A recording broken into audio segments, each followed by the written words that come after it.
Xin chào 500 anh em, mình là Sabi đây. Chào mừng đã quay trở lại với channel của mình. Dạo này cứ thích làm về các Kudoichi anh em ạ. Nó cứ phải gọi là bị cuốn cuốn làm sao ấy. Chắc có lẽ là bởi vì các nữ ninja của chúng ta rất thú vị kể cả về tính cách và sức mạnh, nhưng lại không được tác giả đào sâu khai thác. Cái gì nó cũng kiểu lờ vời nhưng lại vẫn có điểm nhấn khác biệt riêng, từ đó đâm ra khiến độc giả phải tò mò và thú vị. Một trong số các nhân vật như vậy đó chính là Hyuga Hinata, từ một cô bé nhút nhát, yếu đuối và không được cha ruột công nhận. Nhưng sau khi trải qua nhiều sự kiện, cô lại trở thành người kế thừa của gia tộc danh tiếng Hyuga, rồi trở thành nóc nhà của Hokage đệ nhất Uzumaki Naruto. Chả cần phải nói gì nhiều, anh em cũng biết video ngày hôm nay chúng ta sẽ phân tích tìm hiểu sâu về ai rồi nhỉ. Vậy thì bắt đầu video thôi. Gia tộc Hyuga chính là hậu duệ đời rất gần của tộc Otsutsuki, đặc biệt là từ dòng dõi của Hamura, con trai của mẹ thỏ Kaguya, nhằm tạo ra một hệ thống để bảo vệ bí mật của con mắt Byakugan khỏi người ngoài và để Byakugan không bị mai một. Gia tộc này đã được chia thành hai phần, một là tông gia, gồm những con người sẽ điều hành gia tộc chính của họ, và theo truyền thống thì họ là những người con cả của một gia đình. Từ xa xưa, một dòng dõi nhất định sẽ được chọn làm trưởng tộc, và đó chính là dòng dõi của nhà Hiashi. Nhánh thứ hai của tộc đó là phân gia, những thành viên sẽ phải bảo vệ tông gia bằng cả mạng sống của mình.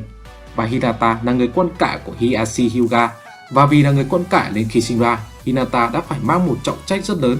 Cô được nuôi dưỡng và huấn luyện để trở thành người thừa kế của gia tộc. Mọi người luôn mong đợi những điều tuyệt vời nhất từ cô. Thế nhưng ngay khi còn rất nhỏ, cô đã phải vật lộn và cực kỳ đuối sức dưới chế độ huấn luyện khủng khiếp của Hiashi. Hơn nữa, ông cũng tin rằng do tính cách nhút nhát của Hinata đã ngăn cản cô bé trở nên mạnh mẽ hơn.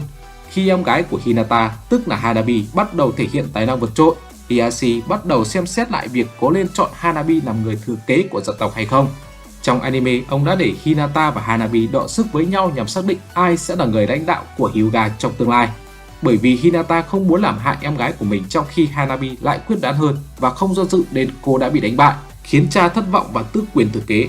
Sau đó Hinata được chuyển sang cho Kurenai Yuhi chăm sóc. Khi còn là một đứa trẻ, Hinata suýt bị bắt cóc bởi nhẫn đầu của làng mây, tức là một nhẫn giả ưu tú xuất sắc nhất của làng, người đứng giữa vị trí Kage và Jonin. Thời điểm bấy giờ, đúng vào ngày sinh nhật tròn 3 tuổi của Hinata, người này đến thăm làng lá dưới chiêu bài là ký kết hiệp ước hòa bình giữa hai ngôi làng, nhưng mục đích là để bắt cóc cô bé để nhằm có được Byakugan. Cuối cùng, hắn ta đã bị Hiashi giết chết và giải cứu thành công con gái. Vụ việc này đã khơi mào cho nhiều sự kiện, mà điển hình nhất là cái chết của Hisashi, em trai sinh đôi của ông, mà sau này chúng được gọi là sự kiện Hyuga. Vào ngày ghi danh vào học viện ninja của Konoha, Hinata đã bị đám trẻ danh hiếu thắng bắt nạt vì đôi mắt Byakugan khác thường của cô bé. Naruto mặc dù lúc này không quen biết, nhưng anh ngay lập tức đến để bảo vệ Hinata, và kết quả là đã bị ăn đánh hội đồng tới bất tỉnh. Đám trẻ danh kia đã làm hỏng chiếc khăn quàng cổ màu đỏ của nhóc Naruto đang đeo. Và khi tỉnh lại, Hinata cảm ơn cậu bạn đã giúp cô rồi trả lại chiếc khăn, nhưng cậu lại để cho cô giữ nó. Từ nhỏ, Naruto luôn mong muốn được mọi người chú ý và công nhận sự phấn đấu của mình, nên cậu bé đã hành động miệt mài và không bỏ cuộc để vượt qua những kỳ vọng cực kỳ thấp mà người khác dành cho mình. Tuy vậy, Naruto không bao giờ đánh mất niềm tin vào bản thân hay ước mơ trở thành Hokage. Hinata được truyền cảm hứng từ điều này và bắt đầu học được tính cách đó của Naruto. Cô sẽ không bao giờ bỏ cuộc và bị mất niềm tin cho đến khi nhận được sự đồng ý của cha mình. Trong anime, tình cảm của Hinata dành cho Naruto ngày càng tăng và sâu đậm, đến mức khiến các trưởng lão của Hyuga cũng phải chú ý, và họ đã cảnh báo cô nên tránh xa cậu ta. Ban đầu do tính cách dịu dàng và nhút nhát nên nó đã cản trở sự cố gắng và thành tích của Hinata, khiến cô bị cho là quá yếu và không xứng đáng với vai trò người lãnh đạo trong tương lai. Sau khi cam kết và tự hứa với bản thân sẽ trở nên mạnh mẽ hơn nhờ phương châm không có khái niệm từ bỏ của Naruto, Hinata đã cải thiện rất nhiều kỹ năng cũng như cả tính cách trở nên kiên cường hơn. Cô dần nhận được nhiều lời khen từ đội 8 và của cả các thành viên trong gia tộc.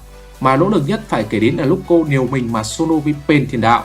2 năm sau chiến tranh, Hinata được Otsutsuki Hamura công nhận là công chúa Byakugan, chứng tỏ cô đóng vai trò rất quan trọng trong việc tiêu diệt Tenseigan, mặc dù chỉ riêng bản thân cô không thể tiêu diệt được nó. Sau khi kết hôn với Nano và cô rút lui về làm nội trợ, thế nhưng khả năng chiến đấu của Hinata vẫn còn rất linh hoạt, có thể sống sót sau nỗ lực đưa Naruto trở lại từ tay của Otsutsuki Momoshiki, và thậm chí đánh bại được em gái Hanabi, một Jonin năng động và đang tiếp tục được đào tạo để trở thành thủ lĩnh gia tộc tiếp theo trong tương lai.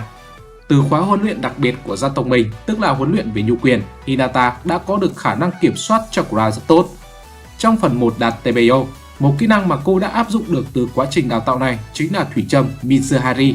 Hinata tập trung chakra của mình cho đến khi tạo ra các hình xoáy xung quanh bản thân, sau đó bắn ra những tia giống như những mũi kim nhỏ li ti để sát thương mục tiêu. bằng cách sử dụng kết hợp với khả năng của Byakugan. Kỹ thuật này có thể được sử dụng với độ chính xác cao để bắn trúng ngay cả các mục tiêu rất nhỏ, chẳng hạn như ong hay côn trùng. Còn đến phần 2 của anime, khả năng điều khiển chakra của Hinata đã được nâng cao đáng kể, đủ để phù hợp với vị trí của một y nhẫn giải. Bằng chứng là cô được giao nhiệm vụ giúp thực hiện kỹ thuật kết giới tứ phương phòng trận nhằm phong ấn tam vĩ Isobu. Kỹ thuật này lại đòi hỏi kỹ năng kiểm soát chakra rất tốt, thậm chí Hinata còn thể hiện tốt hơn cả Ino. Trong movie The Last, Hinata đã gặp được cụ tổ Hamura. Vì là thành viên mấu chốt của gia tộc Hyuga nên cô đã được thừa hưởng một lượng chakra của ông để phá hủy tên Segan. Chính vì sức mạnh và sự tinh khiết của chakra nên cô ấy đã bị thu hút bởi Otsutsuki Toneri. Do mang dòng máu Hyuga và có huyết thống trực hệ với Hamura nên Hinata có thể chạm vào và tìm thấy được tên Segan. Bất kỳ ai không có dòng máu của Hyuga hoặc Otsutsuki thì đều không thể chạm vào được nó. Do tự bản thân Hinata không thể tự mình tiêu diệt được tên Segan nên cô đã nắm tay Naruto để cả hai có màn song kiếm hợp bích, một đòn tất sát phá hủy tên Segan thần thánh. Xuất thân từ Hyuga nên đương nhiên Hinata sở hữu tự nhiên cho mình cặp mắt huyết kế giới hạn Byakugan, một đồng thuật giúp cô có tầm nhìn xuyên thấu trong tầm gần 360 độ xung quanh bản thân, với một điểm mù duy nhất ở sau gáy phía trên đốt sống đầu tiên. Với nó, cô ấy có thể hỗ trợ đồng đội theo dõi và trinh sát khu vực để tìm kiếm các mục tiêu của họ. Bằng cách tập trung tầm nhìn của mình vào một hướng duy nhất, Hinata có thể nhìn thấy ở một khoảng rộng đạt xa tới 20 km trong trận chiến với dân chơi xuất thân từ mặt trăng Toderi.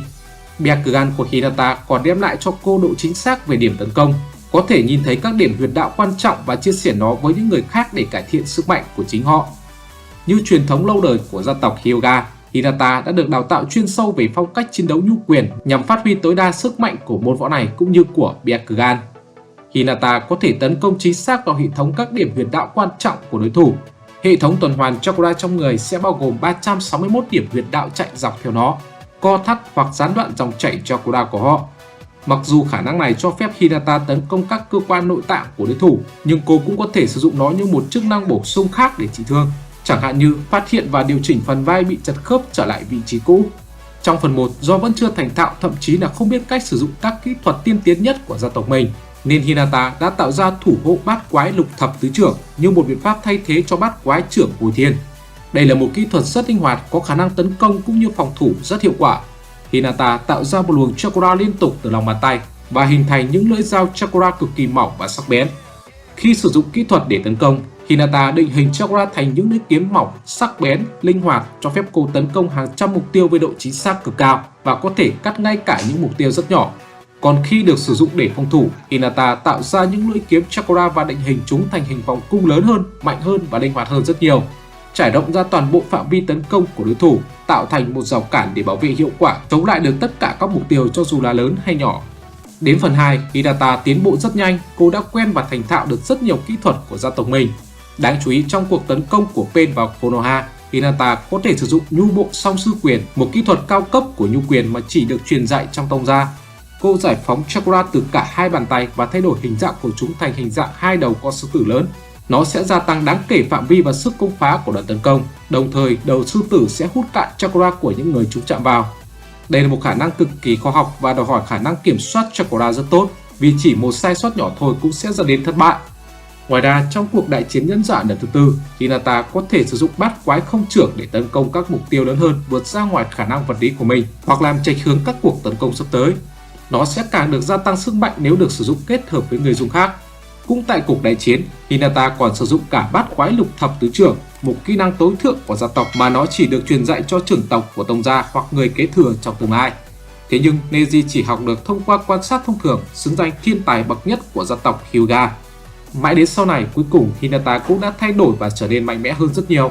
Thậm chí cô còn nổi tiếng với việc thành thạo nhu quyền, có thể hạ gục mục tiêu chỉ bằng một đòn tấn công vào huyệt đạo của họ. Do điểm mạnh của gia tộc Hyuga là môn võ nhu quyền nên Hinata cũng như bao nhiêu thành viên khác thường không sử dụng tới nhẫn thuật. Thế nhưng không phải là họ không biết dùng đâu nhé. Tại cuộc đại chiến, Hinata còn được thấy là có khả năng sử dụng hai loại biến đổi bản chất chakra, bao gồm hỏa và lôi độn. Ngoài ra, cô còn thể hiện sự thông thạo về cả nhẫn thuật y tế, có thể sử dụng kỹ thuật trưởng tiên thuật để chữa lành các vết thương. Khi còn nhỏ, Hinata ăn nói rất nhẹ nhàng và lịch sự, luôn xưng hô với mọi người bằng kính ngữ thích hợp, cực kỳ tốt bụng, luôn nghĩ cho người khác hơn là cho bản thân, quan tâm đến cảm xúc và hạnh phúc của họ, không thích đối đầu với ai vì bất cứ lý do gì. Điều này dẫn đến việc Hinata dần trở nên nhu mì và quá nhút nhát với người khác. Mặc dù bị tước đoạt quyền thừa kế và nhiều thứ nhưng Hinata vẫn rất yêu gia đình của mình. Thể hiện rất rõ khi cô miễn cưỡng đồng ý kết hôn với Toneri chỉ để cứu được em gái Hanabi, mặc dù cô rất yêu Naruto. Thế nhưng tính cách của Hinata bắt đầu có sự thay đổi kể từ khi cô được bổ nhiệm vào đội 8. Trong khi cha cô và phần lớn các thành viên của gia tộc Hyuga đã coi cô là một kẻ lạc loài, vô dụng và sẽ không bao giờ làm được điều gì, thì đội 8 lại coi Hinata là một thành viên có giá trị và hữu ích với những điểm mạnh đặc biệt từ Byakugan. Ban đầu, Hinata chủ yếu dựa vào đồng đội của mình, tìm đến họ trong những lúc khó khăn nhất để trông chờ họ giải cứu mình. Sau nhiều lần thất bại và yếu đuối như vậy, Hinata đã quyết định thay đổi bản thân, mong muốn được trở nên mạnh mẽ hơn vì không muốn mình tiếp tục là gánh nặng cho toàn đội. Động lực chính để Hinata cố gắng chính là cụ cậu Uzumaki Naruto, người đã đánh cắp trái tim của cô kể từ khi lần đầu tiên gặp mặt. Naruto có một tuổi thơ đau khổ không có tình yêu thương của cha mẹ, một số phận tồi tệ hơn những khó khăn mà cô đã gặp phải. Thế nhưng trong khi Hinata mất niềm tin vào bản thân, Naruto lại luôn tin rằng cậu có thể hoàn thành bất cứ nhiệm vụ nào được giao nếu cậu cố gắng và không chịu bỏ cuộc. Cô ngưỡng mộ anh vì sự dũng cảm này và theo thời gian đã yêu Naruto từ lúc nào chẳng hay.